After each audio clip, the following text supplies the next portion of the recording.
أشرف رسول الله وعلى آله الفائزين برضا الله أما بعد. ഏറെ സ്നേഹതരങ്ങൾ നിറഞ്ഞ മുഅ്മിനീങ്ങൾ, അല്ലാഹു സുബ്ഹാനഹു വ തആല നമ്മുടെ കൂടലും പിരിയലും എല്ലാം സ്വീകരിക്കുമാറാവട്ടെ. നമ്മിൽ നിന്ന് വന്നുപോയ ചെറുതും വലുതുമായ സർവ്വവിധ പാപങ്ങളും അല്ലാഹു പുറത്തു മാപ്പ് ചെയ്ത് അനുഗ്രഹിക്കട്ടെ. നമ്മിലെ രോഗികൾക്ക് ആജിലായ ശിഫ നൽകുമാറാവട്ടെ. നമ്മിൽ നിന്ന് മൺമറഞ്ഞവർ അല്ലാഹു അവരുടെ ഖബർ സ്വർഗ്ഗപൂങ്കാവനമാക്കി കൊടുക്കട്ടെ. പീഡനങ്ങൾ അനുഭവിക്കുന്ന മുഅ്മിനീങ്ങൾക്ക് അല്ലാഹു തആല ആശ്വാസം നൽകുമാറാവട്ടെ, ഫത്ഹ് നൽകുമാറാവട്ടെ. ഇന്നൊരു അറഫ ദിവസത്തിലാണ് നാം നിലകൊള്ളുന്നത്. അല്ലാഹു ഈ ദിവസത്തിന്റെ സർവ്വ മഹാത്മ്യം നേടിയെടുത്തവരിൽ നമ്മൾ ഉൾപ്പെടുത്തുമാറാവട്ടെ. ആമീൻ യാ റബ്ബൽ ആലമീൻ. അറഫ സംഗമം ഇന്നലെ കഴിഞ്ഞു. പക്ഷെ നമുക്ക് നമ്മുടെ ഉദയാസ്തമയം അനുസരിച്ചാണ് അതിന്നാണ്. അറഫ എന്ന് പറഞ്ഞാൽ ഒരു ഹാജിയെ സംബന്ധിച്ചിടത്തോളം അതിപ്രധാനമായ വിഷയമാണ്. അൽ ഹജ്ജു അറഫ. മുഹമ്മദ് റസൂലുള്ളാഹി അറഫയിൽ നിൽക്കാത്തവന് ഹജ്ജില്ല. ഹജ്ജിന്റെ മർമ്മപ്രധാനമായ വിഷയമാണ്. അറഫ എന്ന വാക്കിനർത്ഥം അറിഞ്ഞു, ബോധ്യപ്പെട്ടു, മനസ്സിലാക്കി എന്നൊക്കെയാണ്. അങ്ങനെ ഒരു വാക്കിനർത്ഥം ഉണ്ട് എങ്കിലും അത് സാക്ഷാത്കരിക്കുന്ന ചില ചരിത്ര യാഥാർത്ഥ്യങ്ങളെ മഹാന്മാർ അവരുടെ ഗ്രന്ഥങ്ങളിൽ രേഖപ്പെടുത്തി വെക്കുന്നുണ്ട്. മഹാനായ സയ്യിദുനാ ആദം നബി അലൈഹി സ്വലാത്തു വസ്സലാമിനെ അല്ലാഹു സൃഷ്ടിച്ചതിനു ശേഷം ഭൂമി ലോകത്തേക്ക് പിറക്കാനുള്ള എല്ലാ മനുഷ്യരുടെയും റൂഹിനെ, ജനറ്റിക് സോഴ്സിനെ അല്ലാഹു സുബ്ഹാനഹു വ തആല പുറത്തെടുത്തു. ആലമുൽ അർവാഹ് എന്ന് പറയും, റൂഹുകളുടെ സംഗമ ഭൂമി. അതായിരുന്നു അറഫ. അന്ന് അവിടെ സംഗമിച്ചു നാം എല്ലാവരും റൂഹുകളുടെ ലോകത്ത്. അല്ലാഹു തആല അവിടെ നിന്ന് ചോദിച്ചു, അലസ്തു ബിറബ്ബിക്കും, ഞാനില്ലയോ നിങ്ങളുടെ റബ്ബ്? എല്ലാവരും പറഞ്ഞു ബല, അതെ. അപ്പോൾ നമുക്ക് അല്ലാഹു ആരാണെന്ന് ബോധ്യപ്പെടുകയും മനസ്സിലാവുകയും തൗഹീദ് എന്താണ് എന്ന് മനസ്സിലാക്കുകയും ചെയ്തതുകൊണ്ടാണ് അറഫ എന്ന പേര് വരാനുള്ള കാരണം. സയ്യിദുനാ ആദം നബി അലൈഹി സ്വലാത്തു വസ്സലാം സ്വർഗ്ഗലോകത്ത് നിന്ന് ഭൂമിയിലേക്ക് അല്ലാഹുവിന്റെ പ്രതിനിധിയായി ഇറങ്ങുകയാണ്. മഹദിയായ ഹവ്വാ ഉമ്മ റളിയല്ലാഹു അൻഹയും കൂടെയുണ്ട്. രണ്ടുപേരും ഭൂമിയുടെ ഇരു ധ്രുവങ്ങളിലാണ് ഇറങ്ങിയത്. പിന്നീട് ഒരുപാട് കാലം സഞ്ചരിച്ചു. അങ്ങനെ അവസാനം അവർ ഇന്ന് അറഫ നിൽക്കുന്നിടത്ത് എത്തുകയും തിരിച്ചറിയുകയും ചെയ്തു. അതുകൊണ്ടാണ് അറഫ എന്ന പേര് വന്നത്. മറ്റൊരു പക്ഷം മഹാനായ സയ്യിദുനാ ഇബ്രാഹിം നബി അലൈഹി സ്വലാത്തു വസ്സലാം കഅബ നിർമ്മാണമൊക്കെ നടത്തിയതിന് ശേഷം ഹജ്ജ് എന്ന് അല്ലാഹു സുബ്ഹാനഹു വ തആല പറയുകയും വെളിയാടം നടത്തുകയും ഒക്കെ ചെയ്തപ്പോൾ അല്ലാഹുവോട് ചോദിച്ചു, അരിനാ മനാസിക്കന, പടച്ച റബ്ബേ, ഞങ്ങൾക്ക് എങ്ങനെയാണ് ഹജ്ജ് നിർവഹിക്കേണ്ടതെന്നൊന്ന് പഠിപ്പിച്ചു തരണം. ജിബ്രീൽ അലൈഹി സ്വലാത്തു വസ്സലാമിനെ വിട്ട് അല്ലാഹു സുബ്ഹാനഹു വ തആല പറഞ്ഞ് പഠിപ്പിച്ചു കൊടുത്തു. അവിടുന്ന് ജിബ്രീൽ അലൈഹി സ്വലാത്തു വസ്സലാം ചോദിച്ചു, ഹൽ അറഫ്ത, മനസ്സിലായോ? അവിടുന്ന് പറഞ്ഞു, അറഫ്തു, ഞാൻ അറിഞ്ഞു. അതുകൊണ്ടാണ് അറഫ എന്ന പേര് വരാനുള്ള കാരണം. അറഫയിൽ സംഗമിക്കുന്ന ആളുകൾ പരസ്പരം പരിചയപ്പെടുകയാണ്. പരിചയപ്പെടുക എന്നാണ് അറഫ എന്ന പേരിനർത്ഥം, വേർഡിനർത്ഥം. അറഫയിൽ സംഗമിക്കുന്ന ആളുകൾ ഓരോരുത്തരും തന്റെ തിന്മയെയും തെറ്റുകുറ്റങ്ങളെയും തിരിച്ചറിയുകയാണ്. അതുകൊണ്ടാണ് അറഫ എന്ന് പറയാനുള്ള കാരണം. ഇങ്ങനെ ഒരുപാട് കാരണങ്ങൾ അറഫ എന്ന വാക്കിൽ നിന്ന് തന്നെ അതിന്റെ ചരിത്ര പ്രാധാന്യത്തെ വിളിച്ചോതുന്നുണ്ട്. ഇന്ന് ആ അറഫ ദിവസത്തിലാണ് നാം നിലകൊള്ളുന്നത്. അല്ലാഹു നമ്മെ സ്വീകരിക്കുമാറാവട്ടെ. അറഫ ദിവസത്തിന്റെ മറ്റൊരു പ്രത്യേകത, ഹബീബായ മുഹമ്മദുർ റസൂലുള്ളാഹി സ്വല്ലല്ലാഹു അലൈഹി വസല്ലം ഹിജ്റയുടെ 10ാം വർഷം ഹജ്ജത്തുൽ വദാ 1,00,000-ലധികം വരുന്ന സഹാബത്തെ കിറാമുമായി ഹജ്ജ് നിർവഹിച്ചു. നിബിതങ്ങളുടെ ആദ്യത്തേതും അവസാനത്തേതുമായ ഹജ്ജ്. ആ ഹജ്ജിൽ ഹബീബായ തങ്ങൾ ഒരു ഗംഭീരമായ പ്രഭാഷണം നടത്തി. മാനവികമായ പ്രഭാഷണമായിരുന്നു അത്. ഇന്നും സുപ്രസിദ്ധമായ കാലിക പ്രസക്തിയുള്ള വിഷയങ്ങളാണ് 1400 വർഷങ്ങൾക്ക് മുമ്പ് സയ്യിദുനാ മുഹമ്മദുർ റസൂലുള്ളാഹി സ്വല്ലല്ലാഹു അലൈഹി വസല്ലം തങ്ങൾ പറഞ്ഞത്. ആ പ്രഭാഷണം ഇന്നും പ്രസക്തമാണ്. ആ പ്രഭാഷണത്തെ നമ്മൾ അനുസ്മരിക്കുകയും ആ പ്രഭാഷണം വായിക്കുകയും പഠിക്കുകയും ഒക്കെ ചെയ്യേണ്ടതുണ്ട്. വിശാലമാണ് ആ പ്രഭാഷണം. പ്രഭാഷണം തുടങ്ങുന്നത് തന്നെ അയ്യുഹന്നാസ് എന്ന് വിളിച്ചാണ്, ഓ ജനങ്ങളെ എന്ന് വിളിച്ചാണ്. യഥാർത്ഥത്തിൽ അവിടെ മുഅ്മിനീങ്ങളാണ് മുഴുവൻ. താൻ അഭിസംബോധന ചെയ്യുന്നവരെയാണ് പലപ്പോഴും ഹബീബായ റസൂലുള്ളാഹി സ്വല്ലല്ലാഹു അലൈഹി വസല്ലം തങ്ങൾ അഭിസംബോധന ചെയ്യുമ്പോൾ ആ സദസ്യരെയാണ് അഭിസംബോധന ചെയ്യാറുള്ളത്. എന്നാൽ അങ്ങനെയല്ല, ഇവിടെ യാ അയ്യുഹന്നാസ് എന്നാണ് വിളിക്കുന്നത്. ഓ ജനങ്ങളെ എന്ന് വിളിച്ചാണ് നബി തങ്ങളുടെ തുടക്കം. എന്നിട്ട് അവിടെ നിന്ന് പറഞ്ഞു, ഇസ്മഉ ഖൗലി ഫഇന്നി ലാ അദ്രി ലഅല്ലി ലാ അൽഖാകും ബഅദ യൗമി ഹാദാ ഫീ ഹാദൽ മൗഖിഫ്. ഒരുപക്ഷേ ഈ അടുത്ത വർഷം ഇതേ സ്ഥാനത്ത് നിന്ന് ഞാനൊരു പ്രഭാഷണം നടത്താൻ നിങ്ങളോട് കൂടെ ഉണ്ടാവണം എന്നില്ല, എനിക്ക് കഴിയണമെന്നില്ല. സ്വഹാബത്തിൽ പ്രമുഖർക്കൊക്കെ മനസ്സിലായി ഇത് അല്ലാഹുവിന്റെ റസൂലിന്റെ അവസാനത്തെ പ്രഭാഷണമാണ് ഈ സ്ഥലത്ത് വെച്ച്, ഇത് ഹജ്ജത്തുൽ വദാ ആയിരിക്കും എന്ന് മഹാന്മാരായ വലിയ വലിയ സച്ചരിതരായ നബി തങ്ങളോട് കൂടെ എല്ലായ്പ്പോഴും ഉണ്ടായിരുന്ന വലിയ സ്വഹാബത്തിനൊക്കെ മനസ്സിലായി. അവർ കരയാൻ തുടങ്ങി. നബി തങ്ങൾ ആ പ്രഭാഷണം തുടരുകയാണ്. ഇന്ന ദിമാഅകും വ അംവാലകും ഹറാമുൻ അലൈക്കും കഹുർമതി യൗമിക്കും ഹാദാ ഫീ ശിദ്രിക്കും ഹാദാ ഫീ ബലദിക്കും ഹാദാ. എന്തൊരു വലിയ പ്രഖ്യാപനമാണ്. നബി തങ്ങൾ പറയാണ്, ഇന്ന ദിമാഅകും വ അംവാലകും ഹറാമുൻ അലൈക്കും, നിങ്ങളുടെ സമ്പത്തും നിങ്ങളുടെ രക്തവുമെല്ലാം മറ്റൊരാൾക്ക് ഹറാമാണ്. കഹുർമതി യൗമിക്കും ഹാദാ, ഈ ദിവസത്തിന്റെ ഹുർമത്ത് എത്രയാണ്, പവിത്രത എത്രയാണ്, അതുപോലെയാണ്. ഫീ ശഹരിക്കും ഹാദാ, ഈ മാസത്തിന്റെ പവിത്രത എത്രയാണ്, അത്രമാത്രം പവിത്രമാണ്. ഫീ ബലദിക്കും ഹാദാ, ഈ നാടിന്റെ പവിത്രത എത്രയാണ്, അത്രയും പവിത്രമാണ്. അപ്പൊ നിങ്ങൾ മറ്റൊരാളുടെ അന്യായമായ മുതല് തട്ടിയെടുക്കാൻ പാടില്ല, നിങ്ങളുടെ കയ്യിലേക്ക് കൊണ്ടുവരാൻ പാടില്ല, സ്വായത്തമാക്കാൻ പാടില്ല, മറ്റൊരാൾ ആക്രമിക്കാൻ പാടില്ല. എന്ന് മാത്രമല്ല, അവരുടെ അഭിമാനവും നിങ്ങൾക്ക് ഇതുപോലെയാണെന്ന് സയ്യിദുനാ മുഹമ്മദുർ റസൂലുള്ളാഹി സ്വല്ലല്ലാഹു അലൈഹി വസല്ലം 1400 വർഷങ്ങൾക്ക് മുമ്പ് പ്രഖ്യാപിക്കുകയാണ്. 2 ലോക മഹായുദ്ധങ്ങൾ കഴിഞ്ഞു, കോടാനക്കോടി ആളുകളെ കൊന്നൊടുക്കി, ഹിരോഷിമയിലും നാഗസാക്കിയിലും അടക്കം വലിയ വൻനാശങ്ങൾ, നഷ്ടങ്ങൾ വരുത്തിയതിന് ശേഷമാണ് 1948 ഐക്യരാഷ്ട്രസഭയുടെ കീഴിൽ ലോകമൊട്ടാകെയുള്ള മനുഷ്യാവകാശ പ്രഖ്യാപനം നടത്തുന്നത്. ഇനി ഇങ്ങനെ ഒന്നും സംഭവിച്ചുകൂടാ എന്ന് നിങ്ങൾ ആലോചിച്ച് നോക്ക്. 1400 വർഷങ്ങൾക്ക് മുമ്പ് ഹബീബ് മുഹമ്മദുർ റസൂലുള്ളാഹി തങ്ങൾ പറഞ്ഞു, മറ്റൊരാളെ നിങ്ങൾ ആക്രമിക്കരുത്, മറ്റൊരാളെ നിങ്ങൾ വകവരുത്തരുത്, കൊല്ലരുത്, ഒരാളുടെ അഭിമാനത്തിന് പോലും ക്ഷതം വരുത്തരുതെന്ന്. അതിന്നും ആഗോളതലത്തിൽ അംഗീകരിക്കപ്പെട്ടിട്ടില്ല. നിങ്ങൾ ആലോചിച്ച് നോക്ക്. ഇസ്ലാമിന്റെ പ്രഖ്യാപനം, മുത്തുനബിയുടെ പ്രഭാഷണം. ഇന്നിന്റെ ലോകത്ത് യുദ്ധങ്ങൾക്ക് വേണ്ടിയുള്ള താല്പര്യങ്ങളാണ്, അല്ലെ? യുദ്ധങ്ങൾക്ക് വേണ്ടി കൊതിക്കുകയാണ്. AI-യുടെ കാലത്താണ് നമ്മളൊക്കെ എന്നാണ് പറയുന്നത്, ആർട്ടിഫിഷ്യൽ ഇന്റലിജൻസിന്റെ കാലത്ത്. പക്ഷെ യുദ്ധക്കൊതിയൊന്നും തീർന്നിട്ടില്ല. അതുകൊണ്ടല്ലേ ഗസയിലെ പാവപ്പെട്ട കുഞ്ഞുമക്കളെ കൊന്നൊടുക്കിക്കൊണ്ടിരിക്കുന്നത്. അല്ലാഹു അവർക്ക് ഐതിഹാസിക വിജയം നൽകുമാറാവട്ടെ. ഉക്രൈനും റഷ്യയും തമ്മിൽ യുദ്ധം നടന്നുകൊണ്ടിരിക്കുകയാണ്. അങ്ങനെ രാജ്യങ്ങളൊക്കെ ഇങ്ങനെ അസ്വാരസ്യങ്ങളിലേക്ക് പോകുന്ന കാഴ്ചയല്ലേ നമ്മൾ കണ്ടുകൊണ്ടിരിക്കുന്നത്. അവ യുദ്ധം വരെ അവസാനിക്കുന്നില്ല, മറ്റുള്ളവനെ കൊന്നു തീർക്കുന്നത് അവസാനിക്കുന്നില്ല. നമ്മുടെ നാട്ടിലും രാജ്യത്തും ഒക്കെ ഒന്ന് കണ്ണോടിച്ചു നോക്കിയാൽ നമ്മുടെ ആഭ്യന്തരമായി തന്നെ എത്ര കലാപങ്ങളും യുദ്ധങ്ങളും നടക്കുന്നത്. ഹബീബായ റസൂലുള്ളാഹി സ്വല്ലല്ലാഹു അലൈഹി വസല്ലം തങ്ങൾ പറഞ്ഞില്ലേ, അന്ത്യനാൾ അടുക്കുമ്പോൾ വയക്സുറുൽ ഹർജു. വമൽ ഹർജു യാ റസൂലല്ലാഹ്? സഹാബത്ത് ചോദിക്കും, എന്താണ് ഹർജ്? അൽ ഖത്ലു, കൊലപാതകം വർദ്ധിക്കുമെന്ന്. കൊല ചെയ്യപ്പെട്ട ആൾക്കറിയില്ല ഞാൻ എന്തിനാണ് കൊല ചെയ്യപ്പെട്ടത്, കൊന്നയാൾക്കറിയില്ല ഞാൻ എന്തിനാണ് കൊന്നത് എന്ന്. അങ്ങനെയുള്ള ഒരു കാലഘട്ടമാണ്. കണ്ടില്ലേ നിങ്ങൾ, 2 ആഴ്ച മുമ്പല്ലേ മംഗലാപുരത്ത് നിന്ന്, ബാംഗ്ലൂരുവിൽ നിന്ന് വാർത്ത കേട്ടത്? ഒരു ചെറുപ്പക്കാരൻ, മുസ്ലിം ചെറുപ്പക്കാരനെ തന്റെ സ്നേഹിതനായിരുന്ന ഇതര മത സഹോദരൻ അവൻ വിളിച്ചു വരുത്തുകയാണ്. ഒരാവശ്യമുണ്ട്, ഇവിടെ എനിക്ക് കുറച്ച് സാധനങ്ങൾ കൊണ്ടുവന്ന് തരണം എന്ന് പറഞ്ഞ് ടിപ്പർ ലോറി ഓടിക്കുന്ന ചെറുപ്പക്കാരനെ വിളിച്ചു വരുത്തി വകവരുത്തുകയാണ്. ഈ കൊന്നവനറിയോ എന്തിനാ ഞാൻ കൊന്നത്? കൊല ചെയ്യപ്പെട്ടെന്ന് അറിയില്ല, ഞാൻ എന്തിനാണ് കൊല ചെയ്യപ്പെട്ടത്?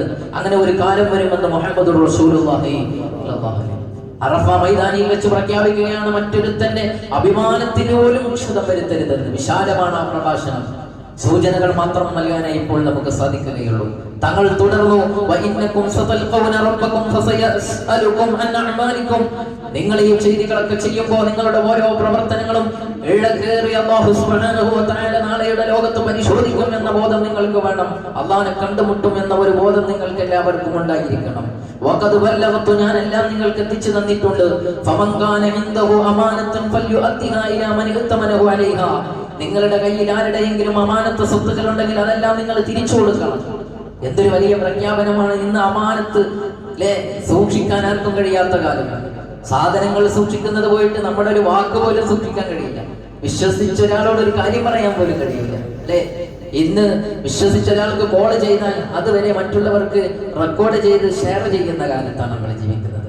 വിധങ്ങൾ പറഞ്ഞു എല്ലാ അമാനത്തുകളും നിങ്ങൾ സൂക്ഷിക്കണമെന്ന്. അതുകൊണ്ടല്ലേ ഓട്ടോയിൽ നിന്നോ അതല്ലെങ്കിൽ ബസ്സിൽ നിന്നൊക്കെ തടഞ്ഞു കിട്ടിയ വല്ലതും ജീവനക്കാര് തിരിച്ചു കൊടുത്താൽ പത്രങ്ങളിൽ വലിയ കോളമായി വരികയാണ്, വാർത്തയായി വരികയാണ് അല്ലെ? തിരിച്ചേൽപ്പിച്ചു എന്ന് പറഞ്ഞ്. എന്തിനാണ് അങ്ങനെ വരുന്നത്? എല്ലാവരും ചെയ്യേണ്ട ഡ്യൂട്ടിയാണത്. അപ്പൊ പലരും ചെയ്യാത്തത് കൊണ്ടാണ് അതൊരു അപൂർവങ്ങളിൽ അപൂർവമായ സംഭവമാകുന്നത്. അമാനത്തുകൾ നിങ്ങൾ നഷ്ടപ്പെടുത്തരുതേ എന്ന് മുഹമ്മദ് റസൂലുള്ളാഹി സ്വല്ലല്ലാഹു അലൈഹി വസല്ലം. അലാ കുല്ലു ശൈഇൻ മിൻ അംരിൽ ജാഹിലിയ്യതി തഹ്ത ഖദമയ്യ മൗദൂ. എല്ലാ ജാഹിലിയ്യ കാലഘട്ടത്തിലെ ദുരാചാരങ്ങളെയും ഞാൻ എൻ്റെ കാലിന് കീഴെ ചവിട്ടി മതിച്ചിരിക്കുകയാണ്. ഇതെല്ലാം ഞാൻ ചവിട്ടി മൂടിയിരിക്കുന്നു. വഇന്ന അവ്വലദ മിൻ അറമിൻ ദിമാഇകും ദമു ബിനി റബീഅത ബിൻ ഹാരിസ് കാന മുസ്തർദിഅൻ ഫീ ബനി സഅദ് ഫഖതലതുഹു ഹുദൈൽ. ഹുദൈൽ ഗോത്രക്കാർ കൊന്നുകളഞ്ഞ എന്റെ അബ്ദുൽ മുത്തലിബിന്റെ മകൻ ഹാരിസിന്റെ മകൻ റബീഅയുടെ പ്രതികാരം ഞാൻ ഇത് അട്ടേച്ച് കളഞ്ഞിരിക്കുന്നു. ഇനി നിങ്ങൾ പ്രതികാരവുമായി ആരും അങ്ങോട്ടും ഇങ്ങോട്ടും വരരുത്. ജാഹിലിയ കാലഘട്ടത്തിൽ പ്രതികാര നടപടികൾ പലതും ശേഷിക്കുന്നുണ്ടാവാം. പക്ഷെ അതിന്റെ പേര് പറഞ്ഞ് നിങ്ങൾ ആരും കലഹിക്കാൻ പാടില്ല. നിങ്ങൾ പറയാണ് ജാഹിലിയ കാലഘട്ടത്തിൽ നിങ്ങൾ അനുവർത്തിച്ചു പോന്നിരുന്ന പലിശ ആ ഏർപ്പാട് ഇന്നത്തോടെ നിങ്ങൾ നിർത്തിക്കാറുണ്ട്. ഇനി ആരും പലിശക്ക് കൊടുക്കുകയും വാങ്ങുകയും ചെയ്യരുത്. വലക്കും അംവാലിക്കും കൊടുത്ത പണം അത് ആ രൂപത്തിൽ തന്നെ നിങ്ങൾക്ക് തിരിച്ചു വാങ്ങാം. ഒരു നയാ പൈസ പോലും നിങ്ങൾ ഒരിക്കലും തന്നെ കൈപ്പറ്റാൻ പാടില്ല എക്സ്ട്രാ ആയിക്കൊണ്ട്. അതൊരു അക്രമമാണ്. അക്രമം പ്രവർത്തിക്കുന്നവരാവാൻ പാടില്ല. എന്നിട്ട് തങ്ങൾ പറഞ്ഞു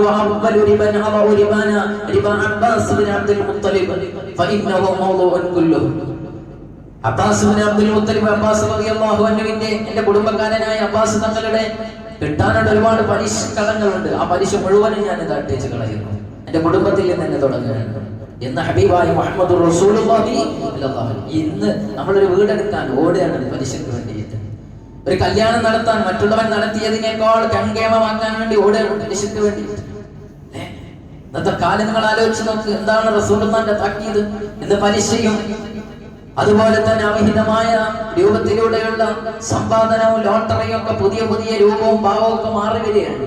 ഇന്നിപ്പോ ഈ കാലഘട്ടത്തിൽ നിങ്ങൾ ആലോചിച്ചു, ഇപ്പൊ സോഷ്യൽ മീഡിയയിലൊക്കെ വളരെ വ്യാപകമായി പ്രചരണത്തിലുള്ള ഒരു ലോട്ടറി സംവിധാനമാണ്. ആർക്കെങ്കിലും ഒക്കെ ഒരു വലിയ പ്രയാസം നേരിടുന്ന അവസരത്തിൽ വീട് വിൽക്കാൻ വെക്കുക, വീട് വിൽപ്പനക്ക് വെക്കുക. എന്നിട്ട് 1000 രൂപക്ക് എല്ലാവരും ടിക്കറ്റ്, അല്ലെങ്കിൽ 1500, 2000 ടിക്കറ്റ്. അതൊരു 10,000 ആളുകൾ എടുത്തു കളഞ്ഞ് അതിൽ നിന്ന് ആരെങ്കിലും സെലക്ട് ചെയ്യുന്നു. എന്നിട്ട് അവന് വീട് കൊടുക്കുക, 2ാം സമ്മാനം കാറ് കൊടുക്കുക, 3ാം സമ്മാനം ബൈക്ക് കൊടുക്കുക, 4ാം സമ്മാനം ഫ്രിഡ്ജ് കൊടുക്കുക. ഇത് പച്ച പലിശയാണ്, ലോട്ടറിയാണ്. ഇത് ലോട്ടറിയും തമ്മിൽ എന്താ വ്യത്യാസം? 1ാം സമ്മാനം കിട്ടുന്ന ആൾക്ക് 25 കോടി രൂപ കിട്ടുന്നു എന്ന് പറയുന്നത് ഒരു വീട് കിട്ടുന്നു എന്ന് പറയുന്നതും സെയിമാണ്.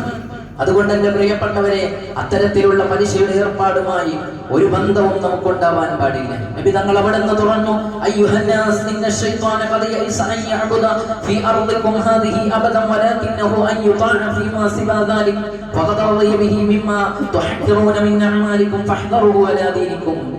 ഈ രാജ്യത്ത് നബി തങ്ങൾ പറയാം, മക്കയിലും മദീനയിലൊന്നും പിശാചിനെ ആരാധിക്കപ്പെടുന്ന ഒരവസ്ഥ ഉണ്ടാകും എന്ന് ഞാൻ കരുതുന്നില്ല. എന്നാൽ ആരാധന ചെയ്യാതെ തന്നെ അവന്റെ നീചമായ പ്രവർത്തനങ്ങളിലേക്ക് നിങ്ങളെ വഴി നടത്തും. അത് നിങ്ങൾ ശ്രദ്ധിക്കണേ എന്ന് പറയാണ്. എന്നാ കാഴ്ചയിൽ നമ്മൾ കാണുന്നത് അറേബ്യൻ രാജ്യങ്ങളൊക്കെ യൂറോപ്പിന് പിന്നാലെ പോവുകയാണ്. യൂറോപ്പുകാരെല്ലാം അവരുടെ ആസ്വാദനങ്ങളും വിരമിച്ച് രസിച്ച് മതിമറന്ന് അവരുടെ ആസ്വാദനങ്ങളൊക്കെ വിട്ട് ആത്മീയതയിലേക്ക് പോവുക. അപ്പോഴോ നമ്മുടെ പാരമ്പര്യമൊക്കെ കാത്തു സൂക്ഷിക്കേണ്ടവരെ നേരെ യൂറോപ്പിലേക്ക് തിരിഞ്ഞു നോക്കുകയാണ്. അവര് നടപ്പിലാക്കിയ വികസനങ്ങളും അവരുടേതായ കൾച്ചറും നമ്മുടെ നാട്ടിൽ കൊണ്ടുവന്നെങ്കിൽ ഉഷാറാവുള്ളൂ. ഇപ്പൊ സിനിമ തിയേറ്റർ വേണം, കുടിക്കാൻ കുറച്ച് കള്ളു കൊടുക്കണം, ആസ്വാദനത്തിനുള്ള കേന്ദ്രങ്ങൾ വേണം. ഇങ്ങനെയുള്ള ഒരു കാലം വരും എന്ന് മുഹമ്മദ് റസൂലുള്ളാഹി തങ്ങളെ താക്കീത് ചെയ്യുകയാണ്. അല്ലേ? ഫത്തഖുല്ലാഹ ഫിന്നിസാ എന്നിട്ട് അല്ലാഹുവിന്റെ ഹബീബ് അവിടെ പറഞ്ഞു, ഫത്തഖുല്ലാഹ ഫിന്നിസാ ഫഇന്നകും അഖദ്തുമുഹുന്ന ബിഅമാനില്ലാഹ്. നിങ്ങളുടെ ഭാര്യമാർ അത് അല്ലാഹുവിന്റെ ഒരു ഉത്തരവാദിത്തത്തിൽ നിങ്ങൾ ഏറ്റെടുത്തതാണ്. എന്ന് പറഞ്ഞാണ് നിങ്ങൾ ഏറ്റെടുത്തത് നിക്കാഹിന്റെ വേദിയിൽ വെച്ച്. ആ ഭാര്യമാരെ നിങ്ങൾ വളരെ സ്നേഹത്തോടെ ചേർത്ത് പിടിക്കണം. അവരെന്തെങ്കിലും തെറ്റ് ചെയ്താൽ വിട്ടേച്ച് കളയണം, അവർക്ക് പുറത്തു കൊടുക്കണം, അല്ലെങ്കിൽ അവരെ ശകാരിച്ചുകൊണ്ടോ അതല്ലെങ്കിൽ തക്കതായ നടപടികൾ സ്വീകരിച്ചുകൊണ്ടോ അതിന്റെ പരിഹാരം കാണണം.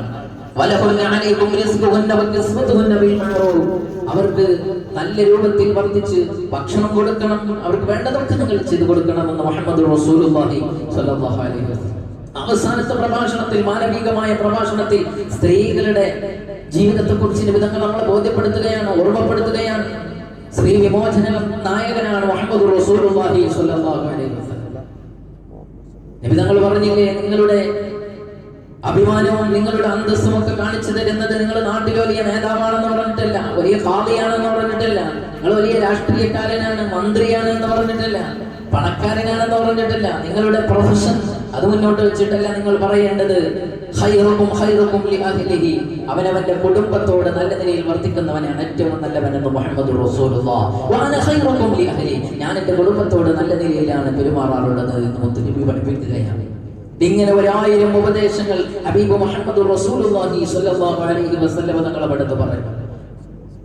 വിശാലമായ പ്രഭാഷണമാണ് നടത്തുന്നത്. അതിന്റെ അവസാനത്തിൽ തങ്ങൾ പറഞ്ഞു, അയ്യുഹന്നാസ് അലാ ഇന്ന റബ്ബക്കും വാഹിദ് അലാ ഇന്ന അബാക്കും വാഹിദ് അലാ ഇൻ ലാ ഫള ലിഅറബിയ്യിൻ അലാ അജമിയ്യിൻ വലാ ലിഅജമിയ്യിൻ അലാ അറബിയ്യിൻ വലാ അസ്വദ അലാ അഹ്മറ വലാ അഹ്മറ അലാ അസ്വദ ഇല്ലാ ബിതഖ്വ.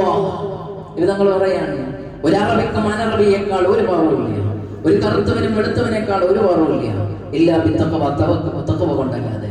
തഖ്വയുണ്ടോ, കറുത്തവനായിരിക്കും വെളുത്തവനേക്കാൾ ഉഷാർ, അനറബിയായിരിക്കും അറബിയേക്കാൾ ഉഷാർ. അല്ലാഹുവിന്റെ അടുക്കൽ തഖ്വയാണ് മാനദണ്ഡമാക്കുന്നത്, നിങ്ങളുടെ കളറല്ല, നിങ്ങളുടെ സംസ്കാരമല്ല, നിങ്ങൾ എവിടെ താമസിച്ചു എന്നതല്ല എന്ന് ഹബീബ് മുഹമ്മദ് റസൂലുള്ളാഹി സ്വല്ലല്ലാഹു അലൈഹി വസല്ലം മാനവികമായ വെളിയാളം നടത്തുകയാണ്. ഇന്നും നിങ്ങൾ ആലോചിച്ചു നോക്ക്, ഗതകാലത്ത് തന്നെ പല സംസ്കാരങ്ങളിലും നിറഭേദത്തിന്റെ പേരിൽ മാറ്റി നിർത്തപ്പെട്ടിട്ടുണ്ട്. അറിയാമല്ലോ, അമേരിക്കയുടെ സംസ്കാരം അങ്ങനെയാണല്ലോ. ക്ലേഷസ് ക്ലേ എന്ന് പറയുന്ന ബോക്സിംഗ് ഇതിഹാസങ്ങളിൽ വലിയ വിപ്ലവം സൃഷ്ടിച്ച മനുഷ്യൻ മുഹമ്മദ് അലി ക്ലേ ആയി മാറുന്നത്. അദ്ദേഹം തനിക്ക് കിട്ടിയ മെഡൽ വലിച്ചെറിഞ്ഞുകൊണ്ട് ഓഹിയ നദിയിലേക്ക് എറിഞ്ഞുകൊണ്ട് പറഞ്ഞു, ഞാൻ എന്തിനാണ് ഇങ്ങനെയുള്ള സംസ്കാരത്തിന് പിന്നാലെ പോകുന്നത്? ചോദിക്കേണ്ടി വന്നത് അദ്ദേഹത്തിന് അതുകൊണ്ടാണ്. താൻ ബോക്സിംഗിൽ വലിയ മെഡലൊക്കെ നേടിയിട്ട് അമേരിക്കയിലേക്ക് വരുമ്പോൾ സ്വീകരിക്കാൻ ആരുമില്ല. ആ ഒരു വിഷമം കൊണ്ടാണ് അദ്ദേഹം തിരിച്ചു പോകുന്നത്. തീർന്നിട്ടില്ല, ഇന്നത്തെ 20ാം നൂറ്റാണ്ടിലും അതുണ്ട്. നമ്മുടെ കേരളത്തിൽ ഉണ്ടായിരുന്നു തൊട്ടുകൂടാത്തവർ, തീണ്ടിക്കൂടാത്തവർ, ദൃഷ്ടിയിൽപ്പെട്ടാലും ദോഷമുള്ളവർ. എല്ലാവർക്കും ചരിത്രം അറിയാം, പറയേണ്ടതില്ല. 20ാം നൂറ്റാണ്ടിലുമുണ്ട്. 4 വർഷങ്ങൾക്ക് മുമ്പാണല്ലോ ജോർജ് ഫ്ലോയിഡ് എന്ന് പറയുന്ന ഒരു മനുഷ്യനെ, കറുത്ത വർഗക്കാരനെ, വെളുത്ത പോലീസുകാരൻ അമേരിക്കയിൽ തന്റെ മുട്ട് വെച്ച് കഴുത്തിലേക്ക് അമർത്തുന്നത്. അദ്ദേഹം പറയുന്നുണ്ട്, ഐ കാൻറ്റ് ബ്രീത്ത്, എനിക്ക് ശ്വസിക്കാൻ കഴിയുന്നില്ല, ഐ കാൻറ്റ് ബ്രീത്ത്. 2.5 മിനിറ്റ് കൊണ്ട് അദ്ദേഹം തളർന്നുപോയി, 8 മിനിറ്റ് കൊണ്ട് അദ്ദേഹം മരിച്ചുപോയി, ലോകം ചർച്ച ചെയ്യപ്പെട്ടു. ഇന്നും അമേരിക്കയിൽ ആ ഒരു സിസ്റ്റം ഉണ്ട്. അപ്പാർട്ടിന്റെ സിസ്റ്റങ്ങൾ ഇന്നും നിലനിൽക്കുന്നുണ്ട്. അവിടെയാണ് അല്ലാഹുവിന്റെ റസൂൽ മുഹമ്മദ് റസൂലുള്ളാഹി സ്വല്ലല്ലാഹു അലൈഹി വസല്ലം തങ്ങൾ പറഞ്ഞത്, നിങ്ങൾ ഒരാണിൽ നിന്നും ഒരു പെണ്ണിൽ നിന്നും ഒരു ഉമ്മയുടെ ഏകോദര സഹോദരങ്ങളാണ് നിങ്ങൾ എന്ന് നിങ്ങൾ മറന്നു പോകരുത് എന്ന്. എത്രമാത്രം കാലിക പ്രസക്തമാണ് ഇതെല്ലാം. വിശാലമായ പ്രഭാഷണമാണ്, ഞാൻ അവസാനിപ്പിക്കുകയാണ്. ആ ദിവസമാണ് അൽയൗമ അക്മൽതു അലൈക്കും വഅത്മംതു അൽയൗമ അക്മൽതു അലൈക്കും ദീനകും വഅത്മംതു അലൈക്കും നിഅമതി വറദിതു ലക്കുമുൽ ഇസ്ലാമ ദീന എന്ന് പറയുന്ന ഖുർആനിലെ ആയത്ത് ഇറങ്ങി ഈ ദീനിനെ ഞാൻ പൂർത്തീകരിച്ചു തന്നു എന്ന് പറഞ്ഞത്. അല്ലാഹു സുബ്ഹാനഹു വ തആല ഇതെല്ലാം ജീവിതത്തിൽ പകർത്തി നല്ലവരായി ജീവിക്കാൻ നമുക്ക് തൗഫീഖ് നൽകുമാറാവട്ടെ. ആമീൻ. നാളെ ബലിപെരുന്നാൾ ദിവസം നമ്മൾ ആഘോഷിക്കുകയാണ്. മുസ്ലിമിന്റെ ഏറ്റവും വലിയ ആഘോഷ ദിവസമാണ് ബലിപെരുന്നാൾ ദിവസം. ആ ബലിപെരുന്നാൾ എന്ന് തന്നെ സൂചിപ്പിക്കുന്നത് ബലിയിലേക്കാണ്, ഉളഹിയത്ത്. അതിന് സാധ്യമായവരൊക്കെ അതിൽ പങ്കുചേരണമെന്ന് വിശാലമായി ഞങ്ങൾ വെള്ളിയാഴ്ച പറഞ്ഞിരുന്നു. അല്ലാഹു നമുക്ക് തന്ന നിഅമത്തിൽ നിന്നൊരു 10,000 രൂപ ഒന്ന് ബലിയർപ്പണത്തിന് വേണ്ടി മാറ്റിവെക്കാൻ നമ്മളെ കൊണ്ട് കഴിഞ്ഞില്ലെങ്കിൽ നമ്മളെ വലിയ നഷ്ടത്തിലാണ് മനസ്സിലാക്കിക്കൊള്ളണം. അക്കൗണ്ടിലൊക്കെ ലക്ഷങ്ങളും കോടികളുണ്ട്. ഒരു 10,000 രൂപ കൊടുത്ത് ഒരു ഷെയർ, ഒരു 7 ആൾ കൂടിയിട്ട് ഒരു മാടിനെ വാങ്ങി അറുക്കാൻ നിങ്ങൾ മുതിർന്നിട്ടില്ല എങ്കിൽ അവരെ അല്ലാഹു തആല നോട്ടം ഇട്ടിട്ടുണ്ട് എന്ന് മനസ്സിലാക്കണം. കാരണം അല്ലാഹു തരുന്ന നിഅമത്താണ്. ഏത് സമയത്തും അല്ലാഹു പിൻവലിക്കാൻ ഒരു മൈക്രോ സെക്കൻഡ് മതി. ആ ഒരു ബോധം നമുക്ക് എല്ലാവർക്കും ഉണ്ടാവണം. നബി തങ്ങൾ അത്രയും ഗൗരവത്തോടെ പറഞ്ഞു, ഉളുഹിയ്യത്ത് അറക്കാൻ സാധിച്ചിട്ട് ആ ഉളുഹിയ്യത്തിൽ പങ്കുചേരാത്തവൻ ഈ മുസല്ലയിൽ, നമ്മുടെ ഈ പള്ളിയിലെ മുസല്ലയിൽ നിങ്ങൾ ഹാജറാവരുത് എന്ന് മുഹമ്മദ് റസൂലുള്ളാഹി സ്വല്ലല്ലാഹു അലൈഹി വസല്ലം ഗൗരവത്തോടെ പറഞ്ഞ വിഷയമാണ്. ഉദ്ഹിയ്യത്ത് അറക്കുമ്പോഴുള്ള മസലകളൊക്കെ കഴിഞ്ഞ തവണകളിലൊക്കെ വിശാലമായി പറഞ്ഞിട്ടുണ്ട്. എല്ലാവർക്കും കുറേയൊക്കെ അറിയാം. ഇനി അറുക്കുന്ന ആളുകളുണ്ടെങ്കിൽ അതൊക്കെ ബന്ധപ്പെട്ട് ആ മസലകളൊക്കെ വളരെയധികം പഠിച്ചിട്ടത് ചെയ്യണം എന്ന് ഓർമ്മപ്പെടുത്തുകയാണ്. അതിൽ പ്രധാനപ്പെട്ടതൊന്ന് നെയ്യത്ത് മറന്നു പോകരുത്. ചിലര് ഇതിന്റെ ഉദയത്താണ് എന്താണ് പറഞ്ഞ ഒരു ഹർവണം നടത്തും, പോരാ. അത് അറുക്കുന്ന ആളെ ഏൽപ്പിക്കണം. ഞാൻ എൻ്റെ ഉദയത്ത് ഇറക്കാൻ നിന്നെ ഏൽപ്പിച്ചിരിക്കുന്നു. അറുക്കുന്ന ആള് ഞാൻ ഇദ്ദേഹത്തെ തൊട്ട് ഞാൻ ഉദയത്ത് അറക്കുന്നു, ഇതൊക്കെ പറഞ്ഞിറക്കണം. എങ്കിൽ അത് ഉദയത്താവുള്ളൂ. ഈ സാധാ ഒരു അറിവാവും കൂലി നമുക്ക് നഷ്ടപ്പെടും, ശ്രദ്ധിക്കണം. അതുപോലെ തന്നെ അതിന്റെ തോല് ഒരിക്കലും തന്നെ വിൽക്കാൻ പാടില്ല. അതുപോലെ അറവ് നടത്തുന്ന ആൾക്ക് കൂലിയായി കൊടുക്കാനും പാടില്ല. അയാൾക്ക് ഫ്രീ കൊടുക്കാം. ഫക്കീർ മിസ്കിനിൽപ്പെട്ട ആളാണെങ്കിൽ അയാൾക്ക് ഫ്രീ കൊടുക്കാം. അല്ലെങ്കിൽ ഫക്കീറായ ആളെ വിളിച്ചു കൊണ്ടുവന്ന് അയാൾക്ക് കൊടുക്കാം. അയാൾ വിറ്റോട്ടെ, കുഴപ്പമില്ല. ഇതൊക്കെ വളരെയധികം ശ്രദ്ധിക്കണം. പ്രധാനമായും ശ്രദ്ധിക്കാത്തൊരു വിഷയം ഞാൻ പറഞ്ഞു തന്നേ ഉള്ളൂ. വിതരണ സമയത്തും ശ്രദ്ധിക്കണം. മുഅ്മിനീങ്ങൾക്ക് വേണ്ടിയാണ് അത് വിതരണം ചെയ്യേണ്ടത്. അത് അങ്ങനെയാണ് വെച്ചിട്ടുള്ളത്. അപ്പോൾ മുഅ്മിനീങ്ങളില്ലാത്ത അയൽവാസികളൊക്കെ ഉണ്ടെങ്കിലും ഒരു സഹോദരൻ വന്ന് സംശയം ചോദിച്ചിരുന്നു. നമ്മൾ 10,000 20,000 ഒക്കെ കൊടുത്തിട്ടാണ് നമ്മുടെ ഇറക്കുന്നത് അല്ലേ? ഒരു 400 രൂപ കൊടുത്തിട്ട് 1 കിലോ ഇറച്ചി പുറമേ നിന്ന് വാങ്ങി കൊടുക്കാൻ നമുക്ക് വലിയ പ്രയാസമൊന്നുമില്ലല്ലോ. അവർക്ക് വാങ്ങിക്കൊടുക്കണം, അവർ ഒഴിവാക്കരുത്. ഇതിൽ നിന്ന് കൊടുത്താൽ അതിന്റെ ഹക്ക് വിടൂല എന്നതാണ്. അതുകൊണ്ട് വേറെ മാംസം വാങ്ങിയിട്ട് കൊടുക്കണം, അവരെ സന്തോഷിപ്പിക്കണം. പെരുന്നാൾ നാളെയാണ് ഇൻഷാ അല്ലാഹ്. പെരുന്നാളിന് ഒരുപാട് സുന്നത്തുകളുണ്ട്. ആ സുന്നത്തുകൾ ഒന്ന് പറഞ്ഞ് ഞാൻ അവസാനിപ്പിക്കുന്നു. പെരുന്നാളിന്റെ ഏറ്റവും പ്രധാനപ്പെട്ട സുന്നത്ത് ആ ദിവസത്തെ രാത്രി ദുആക്ക് ഇജാബത്തുള്ള, വലിയ ഇജാബത്തുള്ള രാത്രിയാണെന്ന് മുഹമ്മദ് റസൂലുള്ളാഹി സ്വല്ലല്ലാഹു അലൈഹി വസല്ലം. അതുകൊണ്ട് നല്ല ദുആ ചെയ്യണം. നമ്മുടെ കാര്യങ്ങളൊക്കെ മുൻനിർത്തി ദുആ ചെയ്യണം. രണ്ടാമത് തക്ബീർ ചൊല്ലുക എന്നാണ്.